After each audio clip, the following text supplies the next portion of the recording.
In general, the so-called First Intermediate Period has not really been well defined in terms of dynasties and its chronology. In principle, experts use to distinguish between the declining period of Neferkare Pepi II at the demise of the Old Kingdom, including the later ramifications of such a power as expressed by the Memphite dynasties VII and VIII, ca. 2185–2160 BCE, and the transfer of the Old Kingdom tradition to the center of Herakleopolis Magna, whose dynasties IX and X, ca.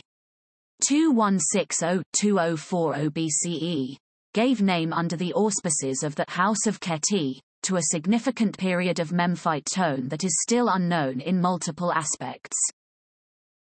No doubt, the archaeological excavations currently conducted by the Spanish mission of the National Archaeological Museum, MAN, directed by Maria del Carmen Pérez Dye, will provide us in the next years with new discoveries and evidence to reassess the events of a period with political and social fragmentation as well as significant cultural and religious changes.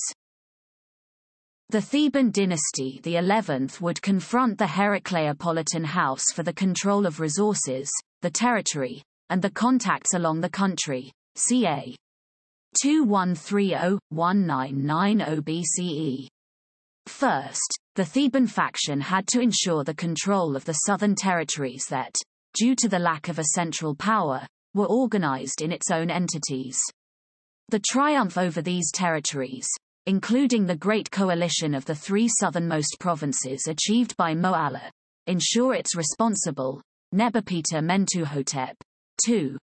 the possibility to become the unifier and king of the two lands.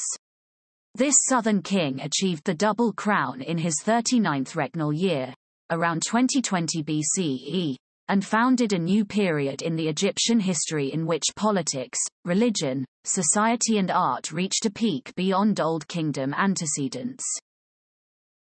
One of the most important features to take into consideration at studying the First Intermediate Period is how a territory whose inadequate climatic conditions and fragmented political and social system could show in a few years such a cultural development.